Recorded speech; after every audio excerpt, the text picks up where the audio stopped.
7 traits of people who have suffered deeply, according to the Bible. Some pain doesn't scream. It doesn't announce itself. It settles quietly into the soul and learns how to survive there. It teaches you how to smile while carrying weight no one sees, how to function while parts of you are still bleeding, how to keep believing when life has taken more than it ever gave back. And if you're listening to this, there's a good chance you know exactly what that kind of pain feels like. There are wounds that time doesn't erase, prayers that didn't receive the answer you hoped for, and seasons where God felt painfully silent. You didn't just suffer once, you endured. You learned how to keep walking while carrying grief, disappointment, betrayal, loss, or loneliness, and the world may have called you too sensitive, too quiet, or too changed, but heaven saw something else forming inside you. The Bible never pretends that suffering is easy, but it does reveal something the world often misses. Deep pain produces deep people. Not louder people, not harder people, but people with depth, spiritual depth, emotional depth, and a faith that no longer depends on circumstances going well. Scripture shows us again and again that those who walk through fire don't come out empty. They come out marked, refined, and entrusted with things others cannot carry. You may not realize it yet, but suffering has shaped you in ways comfort never could. It has trained your heart, sharpened your spirit, and stripped away illusions you once depended on. It has taken things from you, yes, but it has also given you something rare, something the Bible speaks about with great reverence. Tonight we're not talking about pain for the sake of pain. We're talking about what God forms inside a person who has suffered deeply. Traits that don't come from success, ease, or applause, but from endurance, faith, and survival. Traits that quietly separate those who have merely lived from those who have truly been transformed. If you've ever wondered why you see the world differently now, why your heart responds differently, why your faith feels deeper yet heavier at the same time, this message is for you. Because the Bible reveals that suffering does not just wound the soul. In the hands of God, it shapes it. Number 1. A deep capacity for compassion. One of the first traits the Bible reveals in people who have suffered deeply is a compassion that cannot be taught in comfort. This kind of compassion isn't learned from books, sermons, or advice. It is carved into the heart through pain. When you have walked through darkness yourself, you begin to recognize it in others without needing them to explain a single word. People who have suffered deeply don't rush to judge. They pause. They notice what others overlook: the tear eyes, the forced smile, the quiet withdrawal. They understand that not all battles are visible because their own battles once went unseen. The Bible speaks often about mercy flowing from those who understand suffering because mercy is born where pain once lived. This compassion doesn't make someone weak. It makes them safe. Others feel it instinctively. They sense they won't be misunderstood, minimized, or dismissed. That's why people who have suffered deeply often become quiet refuges for others. Not because they have perfect answers, but because they know what it feels like to need grace instead of explanations. Scripture shows that God draws near to the brokenhearted, and when He heals them, He doesn't remove their tenderness, He sanctifies it. The heart that has been broken and restored by God becomes capable of loving without conditions, listening without impatience, and forgiving without keeping score. That kind of compassion reflects Christ more clearly than strength ever could. You may have noticed that you feel things more deeply now. Stories affect you more. Pain in others lingers with you longer. You may even wish sometimes that you could go back to being less sensitive. But the Bible never treats compassion as a flaw. It treats it as a calling. A heart that has suffered deeply learns how to love deeply, because it understands the cost of being unloved. This is why your compassion feels heavy at times. It carries memory. It remembers what it was like to be hurting and alone. But it also carries purpose. God often entrusts the most wounded hearts with the ministry of mercy, because they won't misuse it. They won't cheapen it. They know what it's worth. If you find yourself moved by pain that others ignore, drawn toward those who are struggling, and unable to turn away from suffering, understand this. Your compassion is not accidental. It is evidence of what you have survived and of what God is forming through you. Number 2, quiet strength. That doesn't need to prove itself. One of the most misunderstood traits of people who have suffered deeply is their silence. To the world, it can look like weakness, passivity, or withdrawal. But the Bible reveals something very different. This silence is not emptiness. It is strength that no longer needs an audience. Suffering teaches you quickly how fragile approval is. You learn that applause disappears when life gets uncomfortable, that people who cheered for you can vanish when your pain becomes inconvenient. Over time, something shifts inside you. You stop performing. You stop explaining yourself. You stop fighting to be understood by people who never intended to understand you in the first place. The Bible consistently shows that real strength is rarely loud. It is steady. It endures. It remains standing when everything else collapses. Those who have suffered deeply have already faced the worst versions of themselves: fear, doubt, despair, and survived. They don't need to prove their resilience because their life already has. This quiet strength shows itself in patience, in restraint, in the ability to walk away instead of reacting. People who have suffered deeply know that not every battle deserves their energy. They've learned discernment the hard way. They've learned that survival often requires silence, boundaries, and surrender rather than force. Scripture honors this kind of strength because it reflects Christ himself. Jesus did not defend himself at every accusation.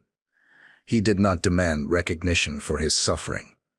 He trusted God with his vindication. And those who have walked through deep pain often carry that same posture, not because they are weak, but because they are anchored. You may notice that you no longer feel the urge to explain your story to everyone. You don't chase validation. You don't need to be right. That's not indifference. It's maturity shaped by endurance. The Bible describes this as strength under control, power that has learned humility. This kind of strength is rare because it is expensive. It costs innocence. It costs simplicity. It costs comfort. But what it gives in return is unshakable. A person who has suffered deeply knows who they are, even when no one is watching. And that is a strength nothing in this world can take away. Number 3, a deep trust in God beyond circumstances. There is a kind of faith that exists only when life is going well, and then there is the kind of faith that remains when everything familiar falls apart. People who have suffered deeply rarely keep a shallow faith, because suffering does not allow illusions to survive. Pain asks hard questions. Silence from heaven feels heavy, and yet it is in those moments that faith either dies or is transformed into something unbreakable. The Bible shows that deep trust in God is not born in comfort.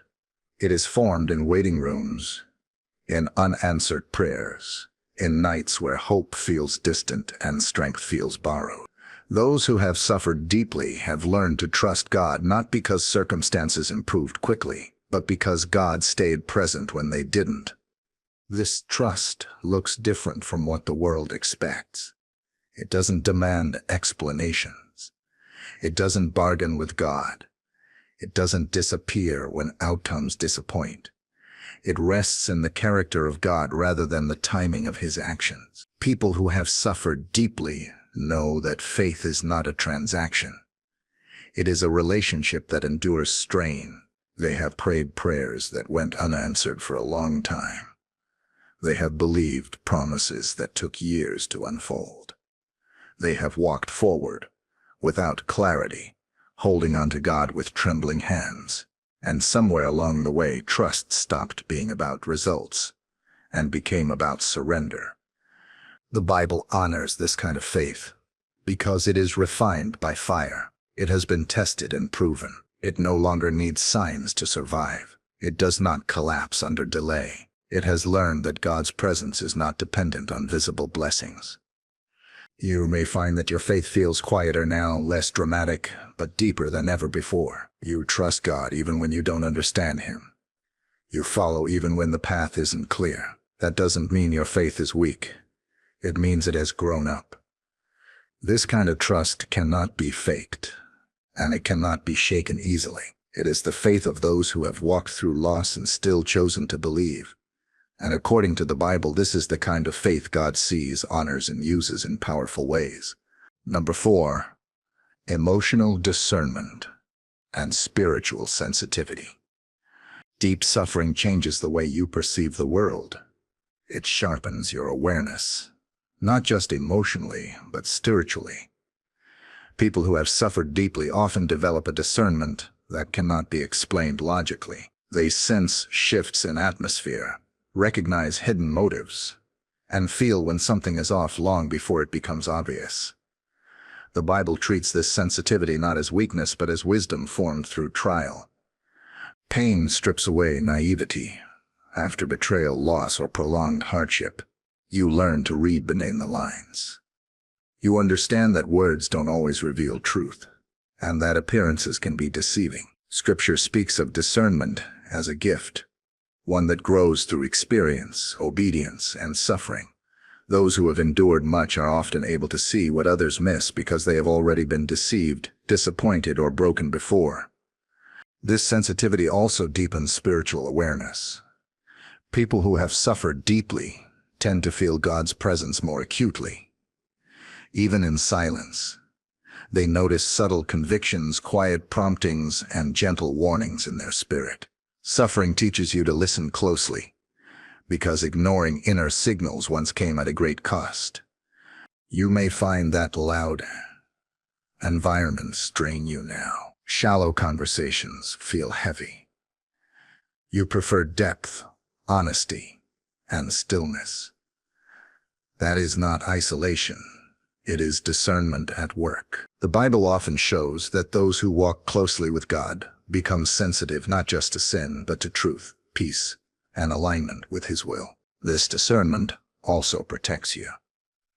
It helps you set boundaries without guilt, recognize unhealthy patterns early, and avoid repeating cycles of pain. God often uses suffering to teach His people how to guard their hearts wisely, because a heart that has been broken knows what it cannot survive again.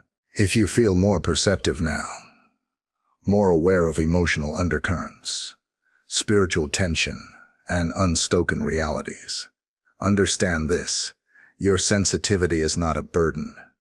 It is a tool refined by suffering. And according to the Bible, discernment is one of the clearest signs of spiritual maturity formed through pain. Number 5, detachment from the world's shallow values.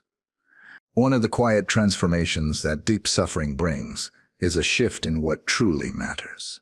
Things that once felt important, status, approval, recognition, image, begin to lose their grip. The Bible shows that suffering has a way of stripping life down to what is real, necessary, and eternal. When pain enters, illusions fall apart. People who have suffered deeply know how fragile worldly success is. They've seen how quickly comfort can disappear, how easily people change, how unreliable security can be. Because of this, they stop building their identity on things that can be taken away. Their priorities change, not out of bitterness, but out of clarity. This detachment doesn't mean they stop caring about life. It means they stop worshiping it. They no longer chase applause or measure their worth by comparison. The Bible consistently teaches that suffering redirects the heart away from temporary rewards toward lasting truth. Those who have walked through loss understand this instinctively. You may notice that conversations about money, status, or image feel empty now. You crave meaning instead. You value character over appearance, faithfulness over popularity, depth over surface-level connection. That is not disinterest. It is wisdom shaped by experience. Scripture often shows that God loosens his people's grip on the world, so he can strengthen their grip on him. Suffering becomes the tool that realigns desire. What once distracted you no longer satisfies you. What once impressed you now feels small. This detachment also brings freedom. When the world no longer defines your value, its approval loses its power. You can walk away from environments that compromise your spirit. You can choose integrity over convenience. You can live with peace instead of pressure. If you feel increasingly disconnected from shallow pursuits and drawn toward what is eternal, understand this: your suffering has refined your vision. According to the Bible, those who suffer deeply often gain the rare ability to live for what truly lasts. And that is a gift few ever receive. Number 6. A strong sense of purpose formed through pain. Deep suffering rarely leaves a person unchanged. Over time, pain begins to ask a question that cannot be ignored. What was this for? According to the Bible, suffering is never random in the hands of God. While pain itself is not good, God consistently uses it to shape purpose, direction, and calling in those who endure it. People who have suffered deeply often discover that their pain becomes the very place where their purpose is formed. They gain clarity about what matters, who they are meant to serve, and what they can no longer ignore. The Bible shows that many were prepared for their calling through hardship, not in spite of it. This sense of purpose doesn't come with excitement or ambition. It comes with conviction. Those who have suffered deeply don't feel driven by ego or success. They feel compelled by meaning. Their purpose is rooted in understanding pain, restoring what was broken, and standing in places others avoid. You may find that your experiences have given you insight others don't have. You understand grief, endurance, forgiveness, or faith in a way that can't be taught. What once wounded you now equips you. The Bible reveals that God often turns suffering into preparation so that nothing is wasted. This purpose is not always public or visible. Sometimes it shows up in quiet faithfulness, compassion toward others, or strength behind the scenes. But it carries weight. It carries authority. People who have suffered deeply speak with credibility because their words come from lived truth, not theory. If you feel a pull toward helping, guiding, or standing for something greater than yourself, it is not accidental. Your pain has carved space for purpose. According to the Bible, God often entrusts the deepest callings to those who have walked through the deepest valleys, because they know the cost and they won't take it lightly. Number 7. A quiet hope that cannot be destroyed. There is a kind of hope that only exists after everything else has failed. It is not loud, emotional, or naive. It does not deny pain or pretend things are easy. According to the Bible, this hope is forged in suffering, not in comfort. People who have suffered deeply often carry this kind of hope, not because life has been kind, but because God has proven faithful in the darkest moments. This hope has survived disappointment. It has outlived unanswered prayers and delayed promises. It has endured loss, betrayal, and silence. Because of this, it does not depend on circumstances improving quickly. It rests in something deeper, an unshakable trust that God is still at work, even when nothing makes sense. People with this kind of hope rarely speak about it dramatically. They simply keep going. They show up. They endure. The Bible describes this hope as an anchor for the soul, steady, unseen, but holding firm when the storms come. Those who have suffered deeply know that despair is real, but it is not final. You may notice that even after everything you've been through, something inside you refuses to give up. You still believe. You still pray, even when words are few. You still expect God to redeem what was lost. That quiet endurance is not weakness. It is spiritual resilience shaped by fire. This hope does not erase sorrow. It coexists with it. The Bible never promises the absence of pain, but it promises the presence of God within it, and that promise becomes the foundation of a hope that suffering cannot destroy.